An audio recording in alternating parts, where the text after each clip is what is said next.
Hey, what's up everyone? Derrick Broze here. Time for another walk and talk. It's been a couple weeks, I think, and yeah, some things I want to share. Got my handy notes. I'm at the beautiful park again. It's quiet, chilly a little bit. The sun's coming out here in Morelia. I love the weather here. I'd never go back to Texas because of the weather. All right, so I got a few things I want to cover. First things I want to mention again, and you're going to hear me mention this a lot over the coming months. The Greater Reset for Co-Creation is coming up, guys, January 18th to the 22nd. January 18th. Yesterday was October 18th. We're exactly 3 months away from the Greater Reset for Co-Creation, happening live in Morelia, Mexico, like 5 minutes that way over there, and in Bastrop, Texas, Central Texas, just outside of Austin, with John Bush and Rebecca Powers and John's crew hosting up out there. So really excited for this year's event. We actually just passed up this past Sunday. Our early bird ticket prices have expired, and the prices have gone up just a little bit. So you know, I encourage you to get tickets if you want to come. And for those, you know, for whatever reason, I see people naysaying a lot, mainly on BitChute again. I mean, there's just some really bitter people that hang out on BitChute, I think, and who are just like, great, another event where people sit around and talk, or just a bunch more talking heads, or just, you know, whatever little, I don't know, angry things they have to say or want to share. But I get it. I've said this before. I get it because I've been invited to speak at public events now for 10 years. The first time I spoke at a public event was in 2012, locally in Houston. And then from there, 2013, I got invited to speak in New York City. And since then, it's just been events all over the world. And I've been to a lot of them where it just feels like, okay, great, here we are saying the same things again, doing the same thing over, you know. And it's cool feeling, you know. It's nice to get people pay your flights, or, you know, take care of your food and invite you out to an event somewhere in, you know, exotic place to share your ideas. But for me, my activism, my work has always been about actually achieving and accomplishing the change, not just talking about it. So after a couple of years of getting invited to speak at the same festivals and conferences and events, it's like, okay, are we really doing anything here? Or are we just patting ourselves on the back, having a circle jerk, like, hey, we're so cool, we get it, why don't other people get it? You know, is that the kind of, is that, I don't know, I want to do more than just that. So with that said, the Greater Reset is an activation. It's not a conference, it's not a festival. It's very much about, oh hell yeah, the sun came out. Hold on, let me just stoke this one in for a second. Oh, yeah, I love that shit. Okay, so the Greater Reset is an activation. It's focused on activating you, motivating you, inspiring you, helping you take concrete, real-world steps in your life that you can do to achieve change and to avoid the Great Reset, the World Economic Forum's plan. This is the People's Reset, the Greater Reset. This is how we decentralize, opt out, exit and build, and create the parallel society. So over 5 days, man, I gotta get some more of the sun. Over 5 days, we're gonna have, I think, 45 speakers. And again, there's a live audience with half the speakers there in Texas, and there's a live audience with half the speakers here in Mexico. And then this time we have very minimal people who are online, so the vast majority of the speakers are in person. And every day is a different theme. We're talking about food, we're talking about decentralized technology, mental, physical, spiritual health. We're talking about tools and tips for building communities, going off grid, homesteading.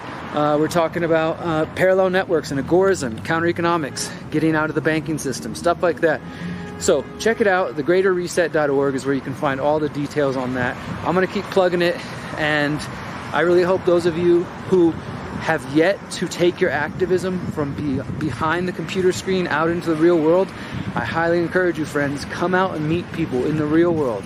There are people outside of your mom's basement that are just like you and that would like to, you know, meet you and see how they can work together and do great things. Obviously, I'm kind of, you know, I'm talking a little shit, but I'm serious. I think that if you haven't taken your activism beyond your computer screen, you're really missing out, guys, because the real change is not going to happen just on, you know, the internet. All right, second, some positive news. David Hamblin, the man, the therapist who has been charged in the Utah ritual abuse case that I covered a couple of weeks ago, and that the story I've been following since June.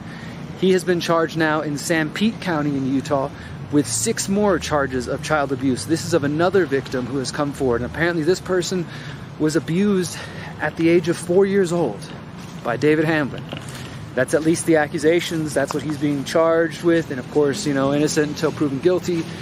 So we'll see where this case goes, but now that's 2 different victims, at least a dozen charges against David Hamblin, and they are making it clear that this current case against him does not relate to the 2012 case, which is the case where Utah County Attorney David Levitt was named. So, you know, for those who've been following me reporting on this, and you know what the heck I'm talking about, they're trying to, I think, be careful with their words they're saying here, and they're saying, yeah, it's not, you know, related to David Hamblin, to David Levitt. It's not the same case, it's a different case, but that doesn't mean that they're not investigating David Levitt. Utah County Attorney David Levitt, brother of former governor of Utah, Mike Levitt, son of Dixie Levitt, who owns the Levitt Brokerage Insurance Company. You know, some power players here, important people. So David Hamblin, yeah, he's facing new charges, and that's a positive thing. In fact, you know, there probably will be more charges, and there will be more arrests based on what we've heard, what I've been told by the Utah Sheriff's Office. And I've been mentioning this here and there, but I'm ready to kind of tell you a little more. There will be a new victim / survivor. She is a survivor coming forward. Not somebody who was abused by David Hamblin directly, at least not in the way that he abused these other kids, but who knew him directly and who was abused by someone close to David Hamblin, and who also was a victim of ritual abuse in her own family involving members of the Mormon Church. This is going to be an explosive story, and I'm going to need your help sharing it over the next couple of weeks when she comes out.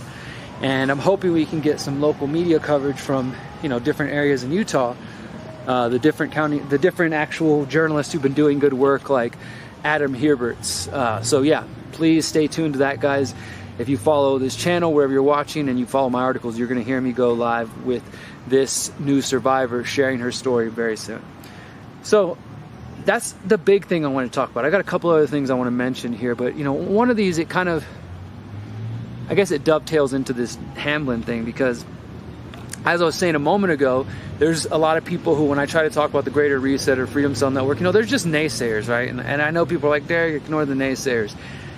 I do for the most part, but I also think that there's some like psychology to try to understand here, in that the people who are constantly naysaying, or who want to like try to judge me or other content creators and people who are actually putting out solutions. I don't mean just people who are just talking heads on YouTube and on, you know, other alternative platforms, because unfortunately people love the clickbait. They love just the talk fest, you know, just talk about things, no solutions, just talk about the same problems. You know, it gets a lot of attention, right? And so I'm curious why, when somebody does try to speak up and offer solutions, and I'm not saying we all need to agree on the same solution. You know, you might not agree that my solution is the solutions, or the solutions I put forward are good or not, right? I get that.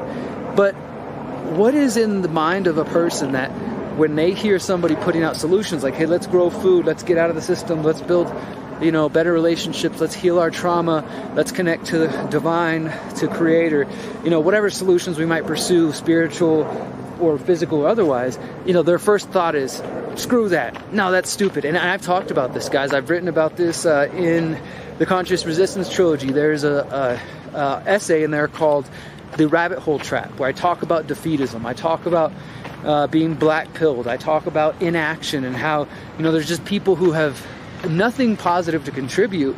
And when somebody else tries to put forward solutions, and again, I'm not saying we all need to agree on all the solutions, but when somebody else does, like, the only thing they can offer is talking shit, or, you know, like, you know, this is, let me give you an example, like a concrete example. So you're talking about growing your own food. You recognize the importance of having local community gardens and food production, and, you know, backyard gardens, front yard gardens, community supported agriculture, permaculture, what have you, right? Guerrilla gardening. And this person is just gonna say something like, oh, what, you actually think they're gonna let you grow your own food? Oh, you really think they're gonna do that? That's cute, that's cute. Or you talk about getting land with some people and organizing community, growing, you know, your own food, raising your kids out of the education system, and you know what they say? You ever heard of Waco? You think they're just gonna let you grow your own food? Just go off the grid? No, man, they're gonna come kill you. And so I guess their solution is do nothing, just be afraid, right? Anyways, where is this coming from? I want to connect with the person, and if you're this person that I'm describing right now and you're hearing this and you're getting triggered, look, I love you. I care about you as a human being. You might annoy the shit out of me in the comment sections on wherever you're watching from, but ultimately I want people to recognize that there is hope, you know? I'm going to share something with you guys. I talked to a good friend the other day, a content creator that many of you know. He's got a much bigger platform than I do. I won't name who he is, but he is a man, and he has done a lot of great work on the area of food, the food crisis, you know, the coming environmental changes, and he hasn't put out content in some months. You know, it's been a while, and I got to talk to him, and I mentioned this to him, and I was like, you know, where you been? How you been? And you know, he expressed the feeling of like, I think I've said everything I can say on the topic I was focused on. My goal was to try to get people to pay attention to, you know, concerns about food prices and control of the food supply, and I've done that now, and I've put out a lot of good content, and I feel like more people are aware of that now, so I don't know if I have anything else to say. And I don't want to just contribute to the fear porn, to the negativity, to the doomsday. You know, this is what I was told by this content creator, very good, just intelligent person and good activist. And I get that totally. This is why I don't put out a lot of content as I used to. I mean, I still feel like I put out a lot of content, but I'm not talking about here's what Elon Musk is doing and here's what Kanye West is doing, and I'm not doing a daily breakdown of the latest propaganda about Russia, although I do have things to say about Russia, and I will be coming out with reports on that because I think there's some really obvious ways to call out what's going on. My point is, I don't waste my time so much anymore telling you guys about the daily problems and here's the latest example of corruption. Not to say it doesn't matter, right? I'm still writing articles, I'm exposing the predator class with my words and my voice and my articles and my books and my videos and everything else. But more than anything, I want to focus on solutions. I want to talk to you guys about the problems. I want to say, hey, look, the World Economic Forum, they're meeting, and you know, the Great Reset, they're talking about CBDCs and digital IDs, and I've been warning you about this for 5+ years, at least. And here's what we can do about it. I don't want to just, you know, repeat the same old bullshit about like, here's what's going on and, you know, here's what everybody else is talking about, because I feel like that's what so much of the alternative media has become now. It's just like, look at the most popular channels, like, you know, the different channels out there. I'm not going to name anybody's name, but look who's number one on YouTube, right, in the quote-unquote independent alternative media. What are they really doing? They're just reading headlines. They're just breaking down mainstream stories for you. Things that you can do for yourself, honestly. And that's why I don't really like, I used to do some of those videos, and occasionally I still will, where I'll go over an article and kind of give you my analysis, and I think that can be valuable. But more than that, I want to bring you stories. Like if I'm going to do journalism and talk to you about something that's like, here's the crazy news going on, I want to bring you something that other people aren't talking about. I want to do real journalism. That's why I'm following this story in Utah that I was just talking about. Nobody else is covering that. That's why I've been getting interviewed by you know, so many people. Charlie Robinson recently. I know James Corbett's following my work on it, and been on a bunch of other podcasts talking about. Tell me instead in the comments. I'd love to hear, what are you focused on? Because my thoughts, my humble advice is that we should all be focused on what we can create, what we want to see in 2030. Not obsessing over Agenda 2030. Yes, we need to expose it, and I do think we need to keep waking up a lot more people. So to some degree, we do need to talk about this information so that the people who are just waking up, they find it, they continue to question things, but ultimately, we got to get to solutions. And that's why I talk about the Greater Reset. It's not just like, hey, come to my event, guys, so, you know, I can make money or something, or come to the event so we can all party. No, it's because I think that if we get together and we bring our amazing minds and strong hearts together and we brainstorm how to get out of these systems and we think about it concretely and we listen to other people's ideas and we network and we grow with other brothers and sisters from all around the world, we're going to achieve that. At least we are. Maybe you'll be sitting on the sidelines, or you'll be, black-pilled thinking everything's screwed and there's no hope. But for those of us who recognize that there is a need for concrete action and for solutions, I know we're going to succeed. I know that my 2030 is not you will own nothing and be happy. Let me see. Look, I'm going to turn 38 in like a month and a half. And then by the time I'm 40, I'm definitely going to be on the land, living in a house that I built myself, growing food, living in community, hosting permaculture courses, hosting courses about organizing freedom cells, a training ground for people who are trying to exit and build from the system. That's my vision. That's going to be just the next couple years. So, right, that's just taking me to 2023, 2024, 2025, right? So 2030, that's another 5 years after that. So by then I'll be 45 something, I'm guessing, around that year. Well, by the time I'm 45, that's 7 more years from now. I'm going to have the land established. We're going to be growing so much food there. It'll be where I live, but also where we host courses and things. And we'll have established several other communities in parts of Mexico and other parts of the world as part of this larger Conscious Agora network of communities that are aligned. And if you want to know more about the Conscious Agora, I just released a new episode of the Activation podcast a couple days ago called Where is the Conscious Agora? You can find that at theconsciousresistance.com, and wherever you're watching, I've just put it out a couple days ago, so you can find it there. So again, I'm reiterating that it's important for us to really consciously think about what we want in our lives, what kind of 2030 we're trying to live, 2030 and beyond, right? I'm just saying that because that's their target goal. If you're only focused on the problems, if you're only watching these different channels, getting sucked into the infotainment, the conspiratainment, and you're not actually doing anything about it, like for example, if you follow James Corbett and you listen to his solutions watches and you think they're cool, but you're not actually incorporating any of the suggested solutions into your life, what's the point, right? And if you watch Jason Burmis and Luke Rakowski and Tim Pool and Max Egan and David Icke and Alex Jones and Mark Passio, and we could go on, right? Different people who are doing different levels of work. I don't say I agree with or like everybody that I just mentioned, but they're all reporting on daily news, current events, and some of them are extremely popular, in the millions and millions of views. And if only that kind of power and energy and that mass amount of people could be harnessed and say, let's all go exit and build. Let's all pull our money out of the banks. Let's all stop, putting our kids in the public school system. Let's all start growing our own food. Let's all build a freedom cell. That's what I'm focused on, is how can I know I don't have as big a platform as a lot of the people I work with. My work is appreciated by a lot of people. That's why people like James Corbett and Del Bigtree and others who have much bigger platforms than me want to collaborate and work with me. But I use the platform I have distributed around Facebook, my email list, BitChute, Odyssey, Rockfin, Spotify, Hive, Telegram. I have a fairly in the thousands and tens and thousands of people following my work. And I'm trying to use as much as I can of that to push in the direction of solutions. So I guess this long-winded rant here on this walk and talk is just, why are you focused on only the problems? And if you are, man, I really hope you start rethinking that, my friend, because there's work to be done, and we need you. We need your skills, your mind, your heart.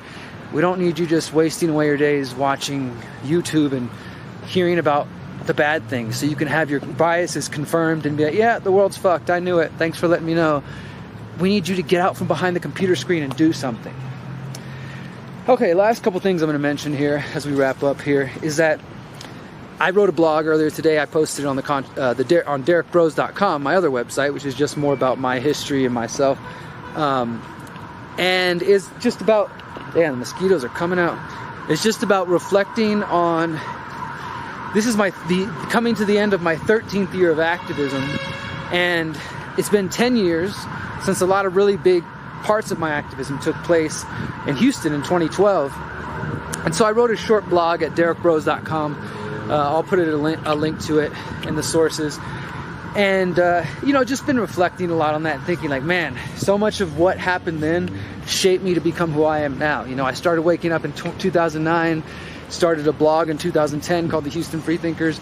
By that summer, it became a real world group. By 2011, we started really just making some moves and kicking ass. And then by 2012, we were in our stride. We were doing so much good work and collaborating with other people, activists from around the United States. And I went on Alex Jones's show, I think 4 times, based on different activism we've been doing. The local media started covering us, both talking shit and supporting us. The cops started to pay attention to who we were. So a lot of things were happening, and it was a big year. And if you wanted to learn more about that, guys, including links to my work, some of you I know have only started following me the last couple years, and it's important for me, for my own personal history, to have a record of all the work and all the things I've done. I have a hard drive saved with every video I've ever made and every appearance I've ever made on other podcasts and shows. So I'm going to start sharing some of those archives over the coming months and just showing you a history of where I've been. So those of you who don't know anything about my work can maybe learn more and go back and, And one of the things I'll mention about 2012 is in 2012 in Houston, myself, the Houston Freethinkers, the activist group I started, and some other folks, we helped Houston become the only city in the United States to successfully kick off the TSA off the buses. And for those who aren't from the US, the TSA, Transportation Security Agency or Administration, are the people that search you and grope you at the airports, right? They were installed after 9/11, shortly after. First it was like, the body scanners came after the shoe bomber, which was a false flag. And then, the TSA would come as well. There was somebody who tried to do an underwear bomb, they claimed. So we had the underwear bomber and the shoe bomber. They were both false flags. That's all been debunked. I encourage you to go back and look into those if you don't know anything about it. But they use those as excuses to bring out these radiation machines. And if you don't want to do the radiation machine, then you have to let them touch your balls, right? So there was a big movement back in 2010, 11, like asking people to go to the airport, to fly, but to opt out and not, just to cause slow down the line by telling them everybody wants to opt out instead of going through the radiation machine, and to cause a big scene and showing them look, they're having to grope us, this is not American, and things like that. And so there was a movement behind it for a couple years. They tried to bring the TSA off the airplane, out of the airport, into the streets and say, if you're riding a bus in the city of Houston, you can be subjected to being searched, your bag searched, your person searched, drug sniffing dogs, all this stuff, just for riding the bus.